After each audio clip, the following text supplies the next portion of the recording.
Gave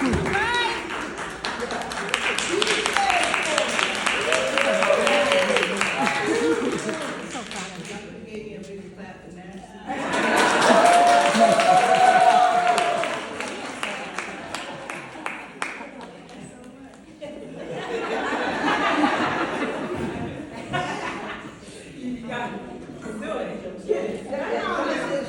This is huge for me, and I want to tell you guys this. This is, well, first of all, how many people have been honored publicly before? Just by showing me. It's a lot. Y'all are very fortunate because this is my first time.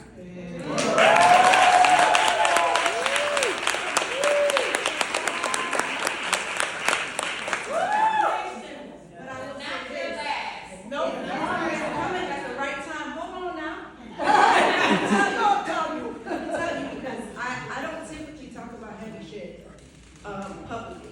I don't share my story. I don't talk to people about deep things like that. You have to really know me personally, like really. This is coming at the right time because I got introduced to myself at the age of 37.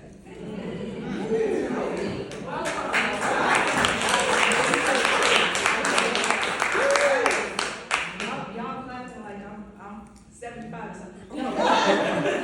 At the age of 37, so that I'm 41 now. I lived 36 years. Being comfortable with being invisible. I grew up in a domestic violence household where my mom had basically 5 kids because she had to manage her alcoholic husband. And in that, I got used to being ignored as a little child, as not being heard. And I kind of found my space to just be off to myself a lot of times. So I grew up very introverted, very, very quiet. And I often say, if I were to go to high school now, I would probably be the most changed person because I am nothing like I was growing up. Nothing. Like, when I say nothing like I was when I was growing up. But I say all of that to say, I went on a journey and I got buried in the soil. And when I came out of that, when I rose out of that soil, I was 37 years old, and I realized I had so many latent talents and things that just were dormant in me, and things that I needed to get to. And so I'm here now, achieving those things, and this is, blessed isn't even a word, like, to just be able to see myself where I'm at. I'll share with you guys briefly. I went through a divorce in 2018. No issues in the marriage, same-sex marriage. I was pretty much an adopted mom. We had our son was in vitro. And so therefore I was the adopted parent because I didn't carry him.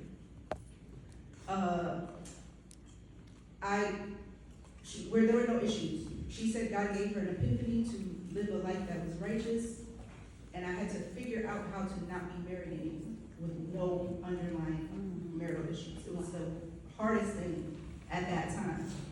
Fast forward to 2020, we went back into court for a custody battle because now I realized, wait, we've been living together and none of this felt like a separation. I'm single, but I still feel connected. Like maybe we need to part ways.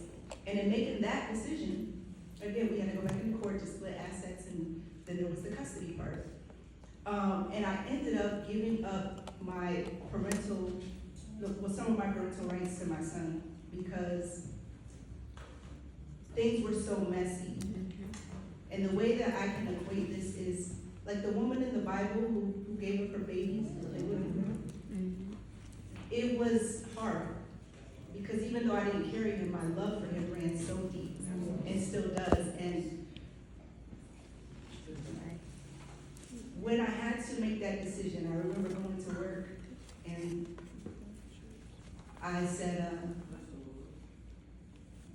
I gotta go to court in the morning, I'm gonna still go to work, we can go, like it's a regular day.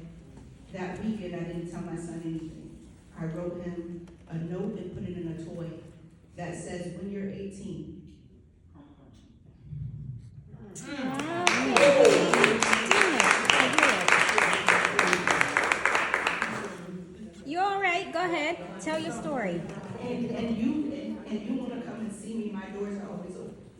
Yes.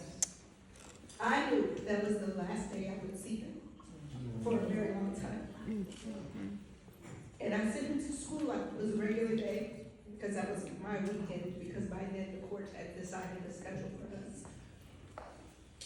And I went to the courthouse, and she thought she was gonna have the opportunity to create this toxic life for me, him, and her.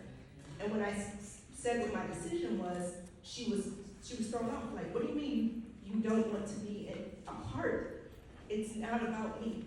The pain that he was going through did so much hurt to me that it was like he has to be free from all of this. So when I got to work, I was numb. And then I got home and I cried. But it wasn't a regular cry. The pain involved in that was like I wanted to throw up. That's how much pain I was in. And I had never experienced anything like that in my life. But prior to that moment, God was with me, and a question came and said, what's the thing that you fear the most? And it was losing my son. And when I had to answer that question, it broke me, but in a good way. So I say all of that to say, after I let that fear go, and then I made the decision, because you can't just say things or do, you have to, there has to be action. And I had to show, I'm willing to not live in fear of this thing. And then that's when I became what some people might say, unfuckable. There's nothing that anybody can take from me. There's no pain that I can't go through and know that I'll make it on the other side. And that's when y'all got comedian Keith Turner, because what do you do with all that pain if you have a talent to make people laugh? Yes, you do something with it, right? So I thank you guys so much for this honor. I didn't expect to cry and everything, you know, but we family, right?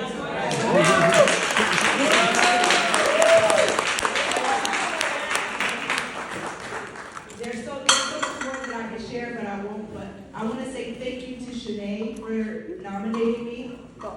She is my current girlfriend, and let me tell you the level of patience that she has. Gotta give her a promise. I know. Sitting next to her is my sister, who thinks she is my mom. I am your mom. She's like the second mom to brother, seriously. Yeah, one of the strongest people that I know, and I'm just glad that I'm cut from the cloth of women that fight and keep pushing, and to be among all you women that figured out how to rise. Like, this is just so dope, and I love the energy in here today. So thank you guys so much. I'm not gonna hold y'all anymore. Thank you so much. And hold on, let me not forget this Barbara sitting there with that fabulous jacket on. You Timu!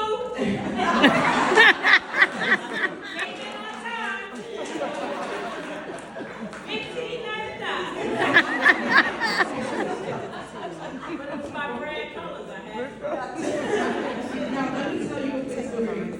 I met you at a chamber event.